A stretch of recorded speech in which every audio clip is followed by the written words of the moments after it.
I'm just going to leave the camera there in a weird spot. Why? I don't know, different angle. Why not? Apparently it helps the algorithm. Ooh, look at that. La-di-da.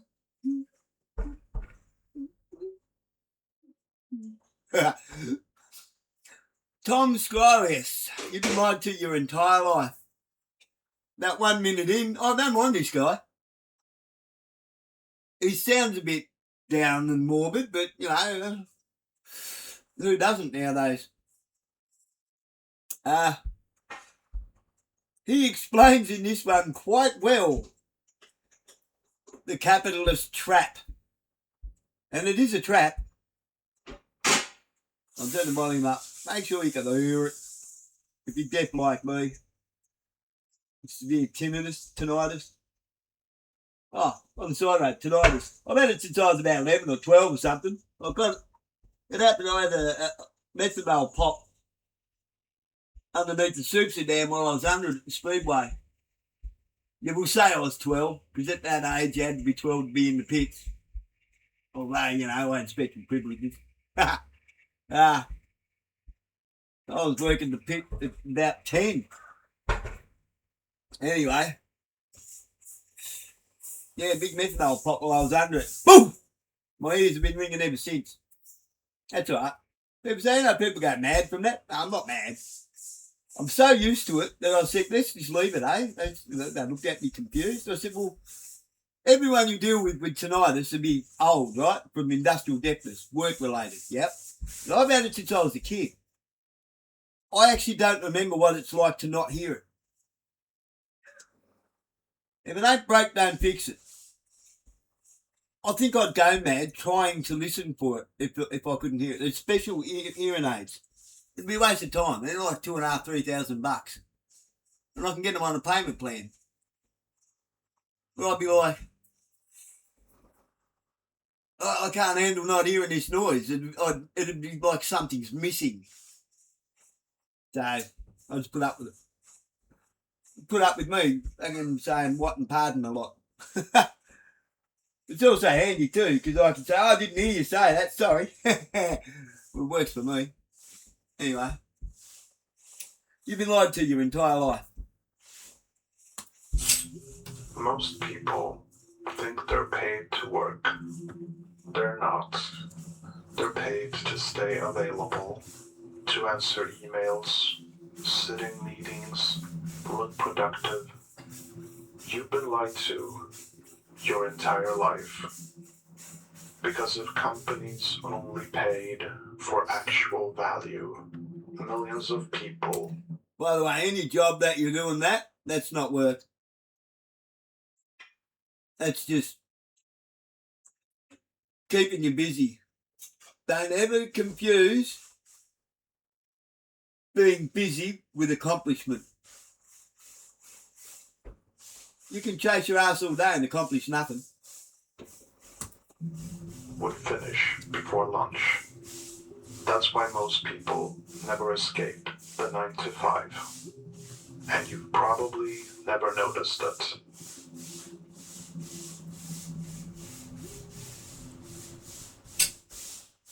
I used to think that my job was exhausting. And then I noticed something strange. I wasn't actually lifting anything heavy. I wasn't making life or death decisions. And most days I was just answering emails, sitting in meetings, and switching between different tasks. So why did I come home feeling completely drained? And I don't think that we're just selling our time anymore. I think we're also selling our attention. And once I started to see it that way, I started to understand why so many people feel exhausted, stuck, and never seem to build anything of their own. Now, I want to start with something very small here. A few years ago, I noticed that I was tired in a way that didn't make sense to me. I wasn't physically tired. Like I said, I wasn't lifting anything heavy. I wasn't standing all day. I was sitting in a comfortable chair with a coffee in my hand in a comfortable office doing work that wasn't, at least on paper, it wasn't very demanding. And yet I would come home and just feel like something had been scraped out of me, you know? And for a long time, I just assumed that this was normal, that this is what being an adult means. You know, you work, you get tired, you recover, you do it again. I didn't question it much beyond that. But at some point,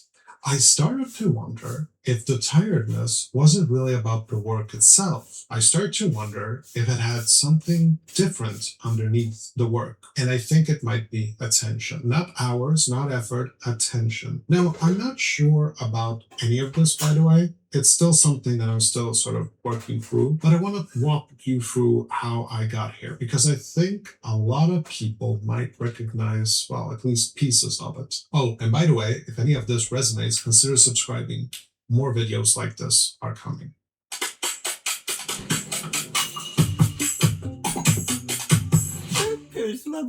Look here. This isn't just an ordinary denture, but the globally popular Flexible Smart Custom Denture Kit. It's incredibly easy to use. Just soak it in hot water for 1 minute. It instantly activates in the hot water, becoming as soft as modeling.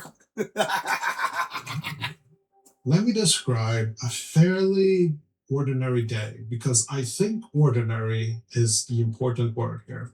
You get in, you open your inbox, a few emails need short replies, someone calls, a meeting starts a few minutes later than planned, the way they always do. You get back to the thing you were actually trying to do, and within 10 minutes, someone stops by or a message pops up or another meeting invite appears for later that afternoon. And then a lunch happens somewhere in all of that. Another status update, another quick call, another notification that pulls your eyes away from whatever you were looking at half a second ago.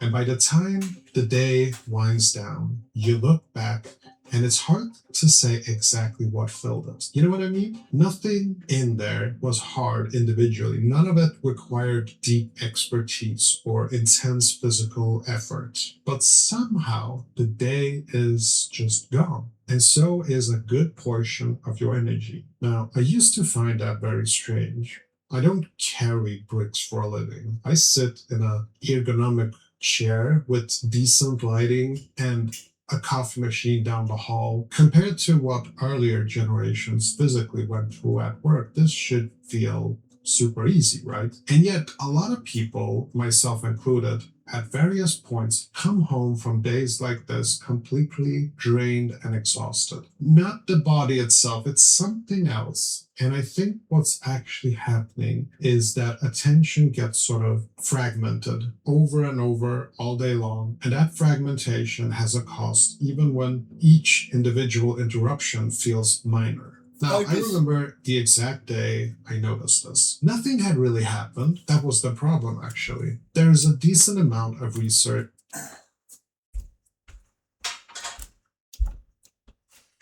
Focus. You lose long periods of focus,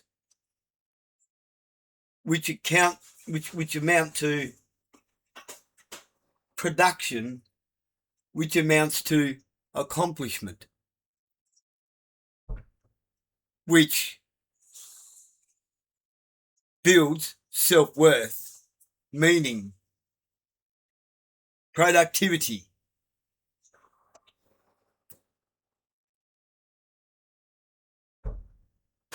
Purpose.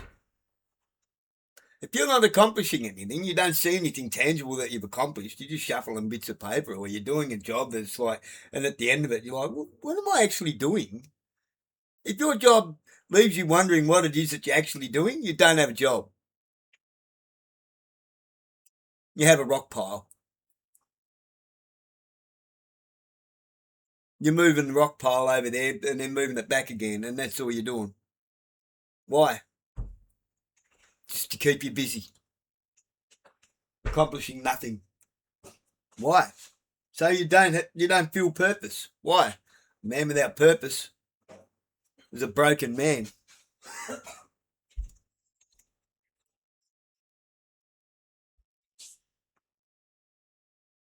Suggesting that the average office worker manages maybe 2 or 4 hours of genuinely focused, high quality work in a day. Not because people are lazy. I don't think that's it at all. I think it's closer to a natural limit. That's roughly how long a person can sustain real cognitive focus before the brain needs something else. Now, everything beyond that tends to become something else, meetings, waiting, looking occupied. I remember noticing this pattern in myself or feeling a bit uneasy about it. If I'm honest, there were days where I finished what actually needed to get done by early afternoon. And instead of being done, I would slow myself down, stretch a 20-minute task into an hour. And not because the work required it, but because finishing early didn't feel like it earned me anything except more tasks. That's where I'm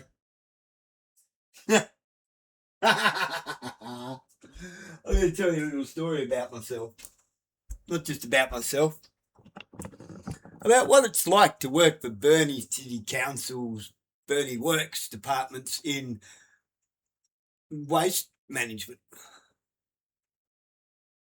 You see, almost a year I worked in the CBD of Burnie in the waste management department for a labour hire company called Nika Education and Training, who I think you'll find is owned by a local member of council under a subsidiary. Reaps rewards without it being a conflict of interest. Wouldn't be Ken Dorsey by any means, would it? Anyway, the people I work with they go down, they manage their own timesheets and they're not supervised. They supervise me, and I don't know how many times. I'm serious, I don't know how many times I got told not to go back to work after a half hour of lunch. After my 15-minute smoke-o break. We'd start early because members of council are driving around to their own private businesses and stuff, you got to be seen to be working early. Because of the certain tasks that we had to do early. And there was Josh Boone, the waste department manager, and a few people would be heading off to work. And the routine was they would see the street sweeper and the buggy out at the same time every morning. We started at 5:30, I think it was from memory, because we had to get those tasks done before start of business. Before the businesses started to open, we had to get those tasks done. So the streets in the city was clean, if you want to call it a city, the CBD, Central Business District. Now, morning smoko would come, and we go get some smoko. It could take 15, 20 minutes to get our coffee and our sausage rolls and stuff. No rush. Go back to our little crib room. Now I don't have Facebook. I don't even do phones. And I'd be sitting there twiddling my thumbs, bored fucking shitless for an hour. Me on their phones. Hello, can you see me? I'll come down a bit for you. They'd be sitting there on their phones, fucking mongers. I'll get along all right with them, but trust me, I actually don't like them. I think they're fucking sponges, parasites. The two blokes I work with, money for fucking nothing at the cost of the taxpayer. I've tried to bring these issues up in council meetings and, no, you can't say that. Not to get them in trouble, just to make people aware of what they're paying for. Fuck all. The rates are paying for this shit. Driving around in the council ute doing their own personal shopping. Going out to bulk frozen foods. What do they call now? They're under a different management name. to buy dim sims in bulk and stuff, you know, for themselves, their own personal shopping, getting their fridges fixed and stuff, going and paying their bills, driving around. I worked for another department a little while later. I'll come to that in a sec. Then lunchtime would come. 2-hour lunch breaks. You'd be like, I'm fucking sick. I can't do this. I can't sit here around like this. I've owned a business and shit. I've always like, you know, you don't work, you don't fucking have a job.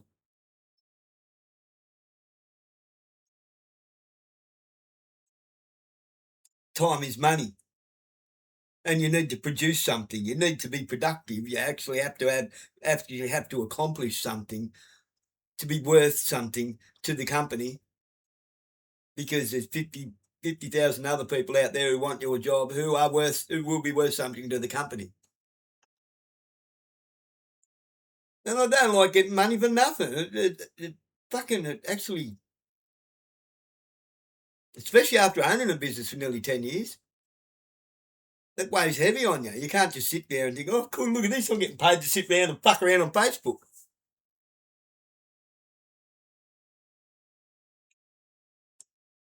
This when I'm nearly a year. There was times I'd get up and I'd start doing work. The excuse was, no, don't. Why? Well, we've got all day to do these tasks. We've got all month, every month to do the rotating of the CBD trash cans, the ones in the cages, and they'd be stinking the fucking high heaven with off food and milk and fucking dirty nappies and shit in them.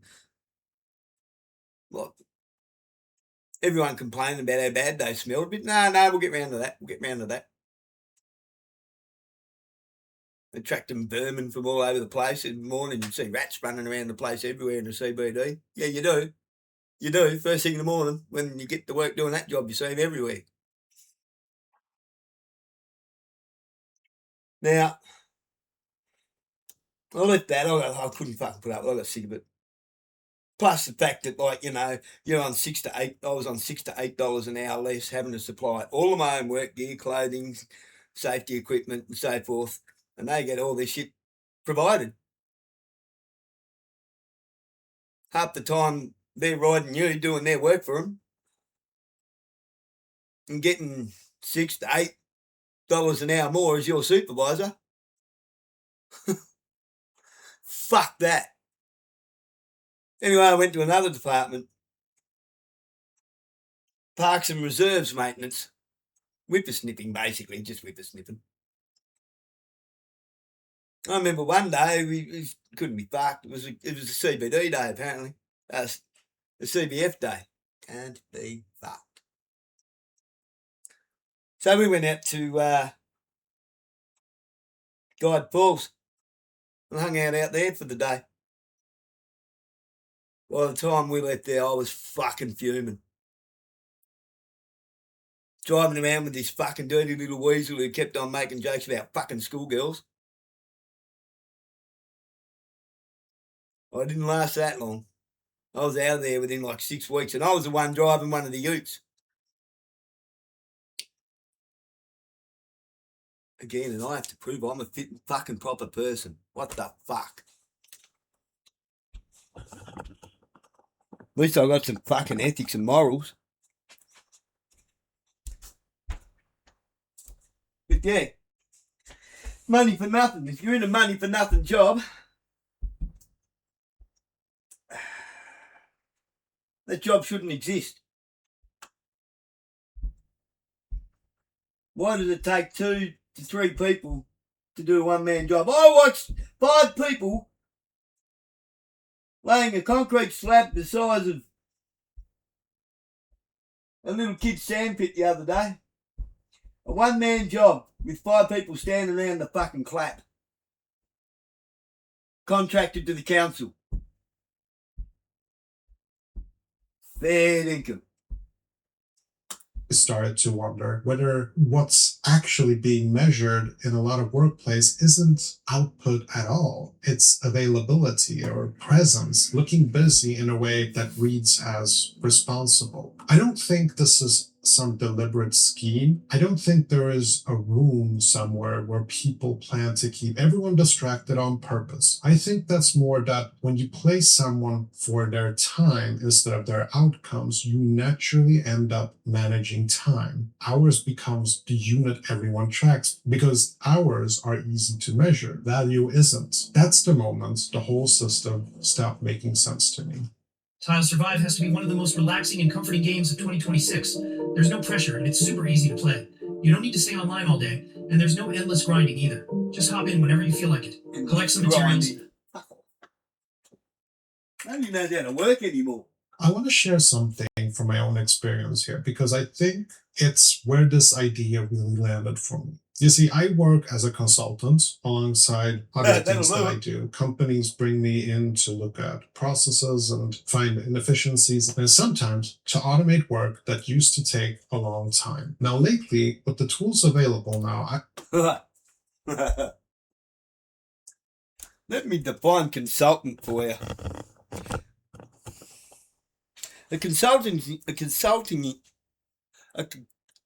Spit the word out. A consultancy agency is a company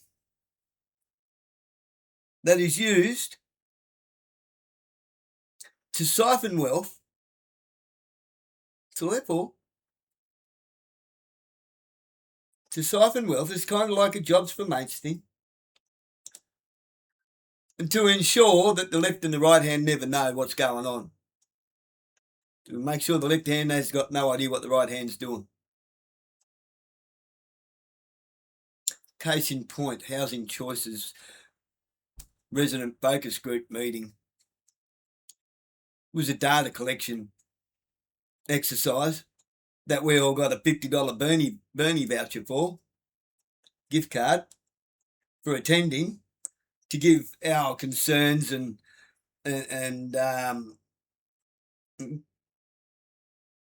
negatives and positives. And sorry, I've got no positives.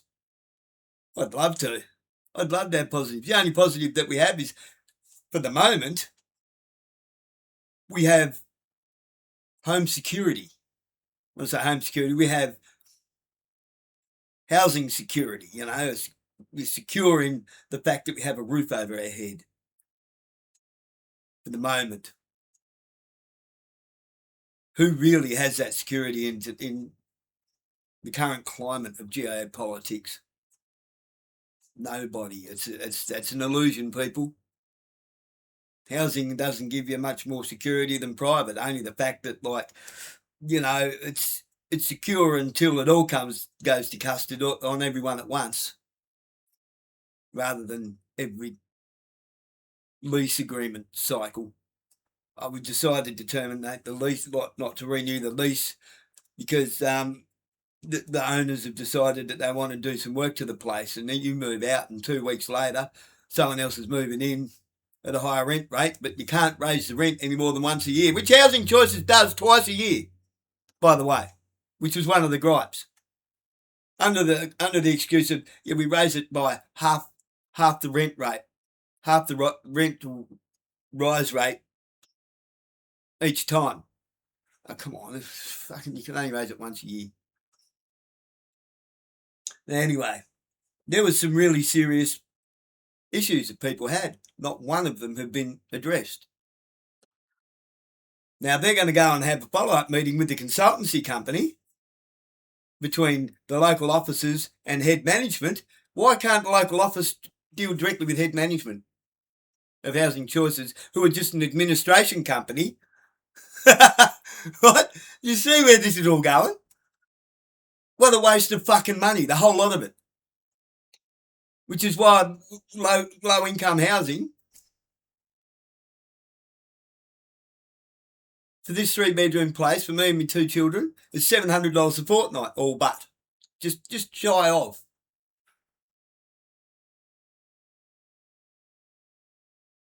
That's an entire one of my payments, nearly.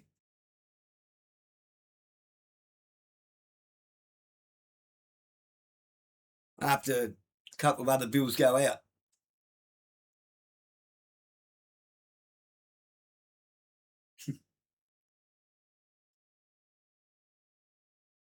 I didn't say my payments, benefits. Which means you taxpayers are paying money to me that I don't even see. It goes directly from Centrelink to Housing Choices to not manage the place at all and to not address any issues or concerns and to pass a certain amount of that back to Homes Tasmania, who funds the tenants' union, who fights to make sure that people nobody ever gets evicted while they just keep trashing their houses over and over and over, which you taxpayers are paying to fix, while a private administration company is pocketing money for not administering a damn fucking thing.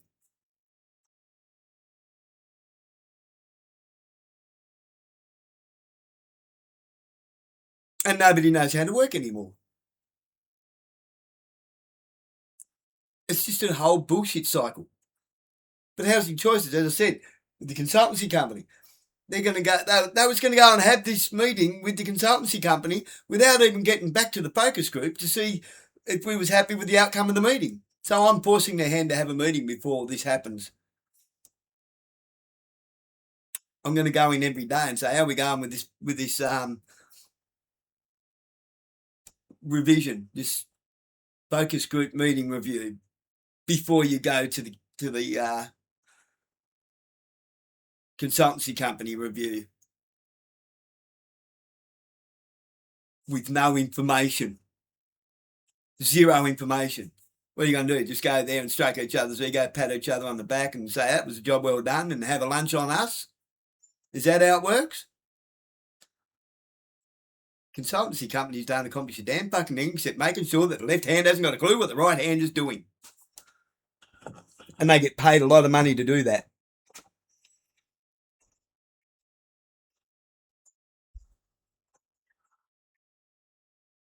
I've been able to move a lot faster than I used to. So recently I built something that handles a chunk of customer email responses using internal documentation. Work that used to take a person several hours can now take maybe 30 minutes. From a pure business logic standpoint, that should be a clear win. Same result, faster, cheaper, fewer mistakes.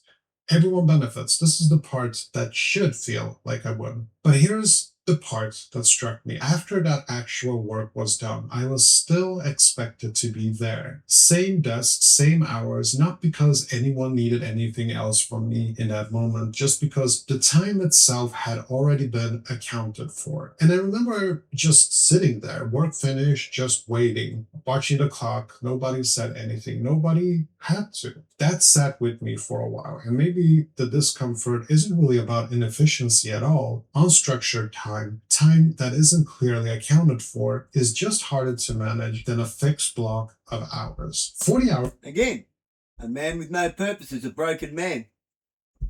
The idea is to break you. Your life means nothing when you live like that. A week is simple, it's predictable. Values isn't like that. Sometimes the best idea of the week comes out of nowhere. In 15 minutes on a walk away from any desk, but we built a lot of our working world around attendance rather than around whatever it is that it actually produces something worthwhile. Does that make sense to you? Yeah. And I think that produces a strange kind of tiredness, not from doing hard things, but from having to look like you're doing something, whether or not there's actually something there to do. Pretend. That is called slipping into depression from a feeling of worthlessness. You're worth nothing. You don't feel, your life feels worthless. You don't feel like anything you're doing is worthwhile. It's meaningless and it's pointless.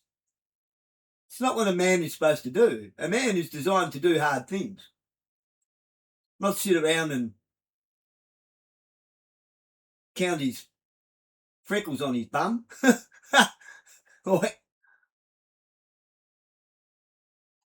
Not to sit around and stare at your navel and see if there's any fluff in it. You're meant to do hard things. Accomplish shit. Build shit.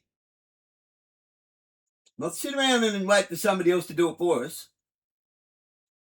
thing is its own kind of effort. And watching the clock while trying not to look like you're watching the clock, like somewhere in all of that, I just stopped calling it work. And I started to call it a performance, because that's what it is. And I don't think we're built for that particular kind of tiredness. I think we're built to solve something, to fix things, to finish things, and move toward the next thing. I think there is a satisfaction in that cycle that a lot of modern work doesn't really offer, because the cycle keeps getting interrupted before it completes. Now, I'm not sure I fully believe this is universal. I think it depends a lot on the job, the company, and the person doing it, but it was true enough for me that I couldn't quite unnotice it once I saw it. Once that idea took hold, I'm completely shocked after watching this You look interview at too, love. to see a scientist finally explain Go away.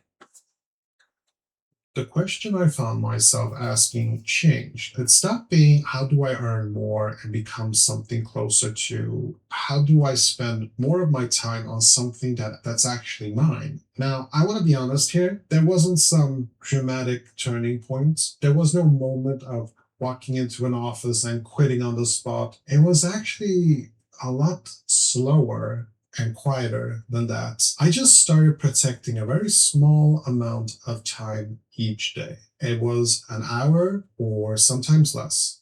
Time that wasn't going toward an employer or toward scrolling or toward whatever notification happened to show up first. It became sort of a time minimalistic approach to things. That time eventually became this channel. I did some writing, a small business I run on the side, a handful of experiments that mostly went nowhere, to be honest. But for a long while, genuinely nothing happened. My first month making videos, I think I made like $1, which if you're measuring by the hour, it's a fairly embarrassing number. I get it, $1. But that's what my attention was worth. The first month I tried to take it back. But I noticed that I wasn't really measuring it the way anymore. You see, the dollar, it hadn't come from selling another hour of my time to someone else. It had come from something that would keep existing whether or not I showed up to work that particular day. That felt very different to me, even if the amount was small. Like eventually it became $10, and not because I became 10 times more talented. I think it was mostly just consistency, putting attention into something that accumulates into something instead of something that resets every morning. These days, I'll admit it, I do use AI quite a bit in this process. And people ask if it's replaced the creative part, but I don't think it can. I don't think it ever will, actually. It just sort of got out of the way of it, things like checking grammar or organizing scripts or cutting down friction, leaving more room for the thinking part. And that's the part I was trying to protect in the first place. And something that I didn't really expect. That depends on perspective and what you're using it for. There are people that are getting AI to write complete books.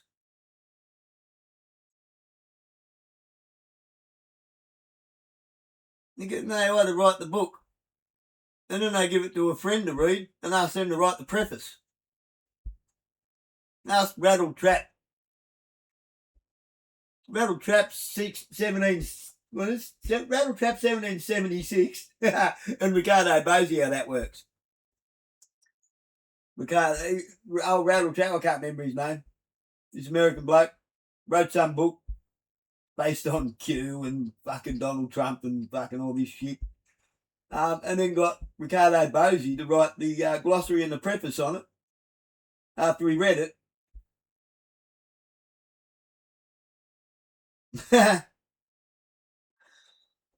And then they published it on Amazon. I don't reckon anyone wrote that book. I reckon it was written based on the whole online role play game called Q Anon. There's a game, by the way. I've been saying it for ages, and someone's actually proven it. Steve Bannon created it. Steve Bannon and Epstein. So for all we know, the Epstein files could be fake, eh? Just could be. AI could create anything. For all we know, Q and Epstein files are hand in hand, and it's a never-ending thing. That's what I think it is. Never-ending choose your own adventure. Anyway. Is that the more ownership that I felt over my attention, the more energy I seemed to have. Not because the work became easier, some weeks it was actually much harder. I spent weeks on scripts that quietly sort of failed. There's plenty of uncertainty still built into this, but there is a difference in where the effort goes, you know? Each video adds to something. Each attempt, even the ones that didn't work very well, seems to feed into the next one. It doesn't just disappear at 5 o'clock. You know what I mean? Like everything you do at work, every failure you do, it just stops that same day. But here on YouTube, it's a bit different. It accumulates in a way that regular work, at least for me, just never did. Now, I don't know if this applies to everyone. Maybe it's a channel, maybe it's writing or a craft or a small side project that has nothing to do with any of this. But I keep coming back to this idea that the tools available right now have lowered the barrier to trying something of your own more than at almost any point before. And I still think that most people don't start, not because they can't, but because more often, because there is no attention left over by the time the day's obligations are done. Bega, Australia's most loved cheese. Try Bega Snap Packs. Do you know how amazing this razor is? In just 3 seconds, it can shave your beard smoother than your wife's skin without leaving any dark spots. This razor, developed jointly. Yeah.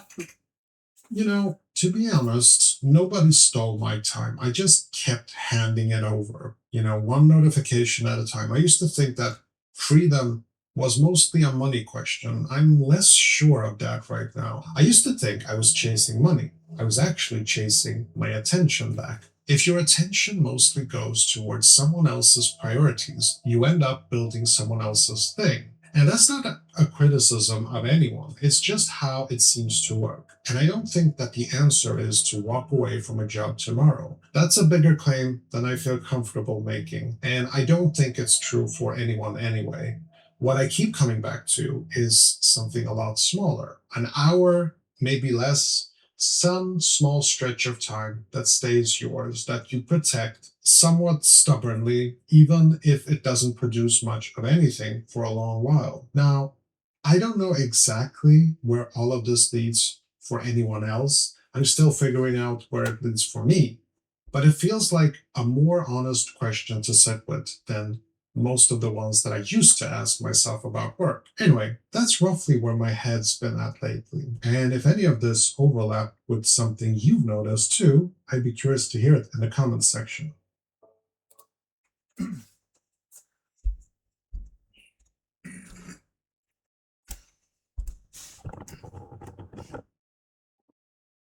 That's kind of where I'm at with this.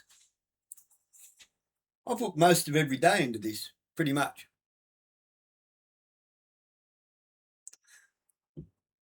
Why? I can't go anywhere. I can't leave a young adult son with mild autism at home to his own devices all day, every day. It's bad enough as it is that I've had him crying a bit lately because, sad to say, nobody raises anybody. Nobody my age has raised anyone that's worth being friends with. They're assholes. He sees right through them, just like I do. I see right through assholes. I might not say it. It's friendships I've tried to make. Went along with it to see where it was going for a while. And then I realised, yep, there's just another bloody vampire of some sort. Whether it be me being a source of narcissistic energy to feed off of, you know. Narcissists feed off of people. They feed off of, literally,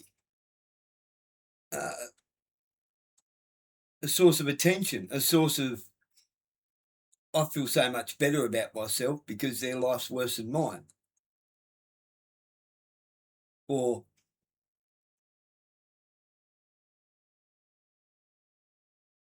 I am more important than this person because I can make them feel bad about themselves. Or I am so good because I just helped this person with something that they probably didn't even ask for help for. Like forcing someone to accept your help is not helping them, it's helping yourself, okay?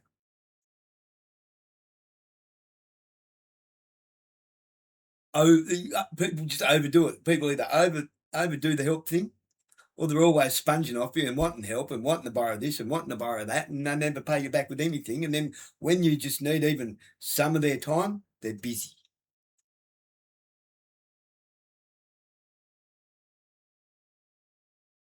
People are looking for scapegoats, people to blame, people to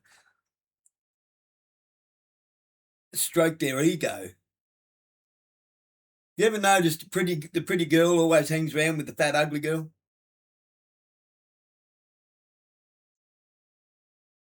Or the average girl always hangs around with the fat ugly girl because it makes them feel like the pretty girl?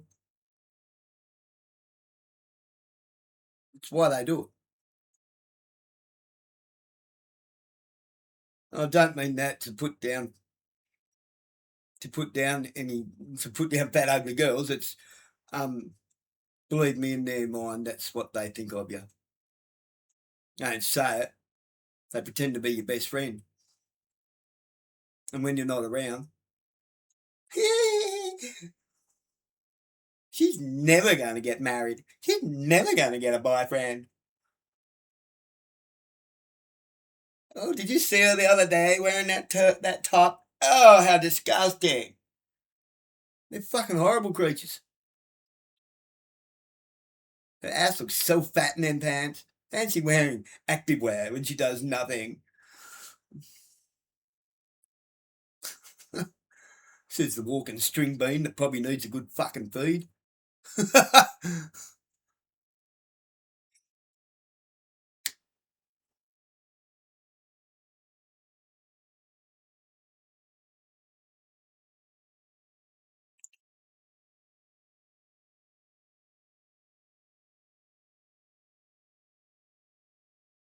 If your job feels meaningless and you don't actually ever get to see any finished product of anything, you know, like it's like, what are we doing? Are we creating anything? Are we actually adding any value to the world?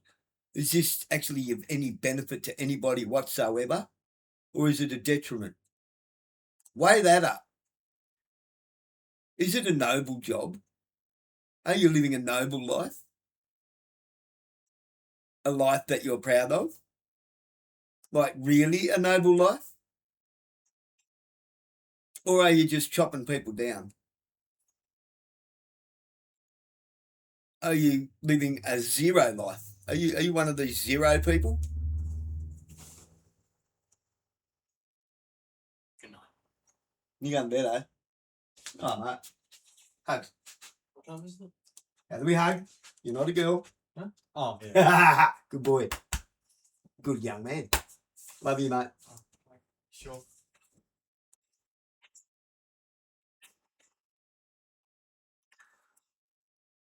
There's my purpose. So I can't leave him at home by himself all every day. He's got nobody but me.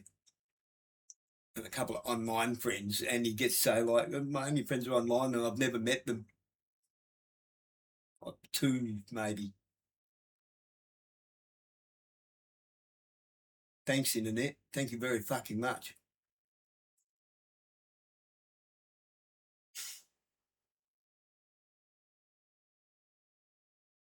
I'll try my best to make his life mean something.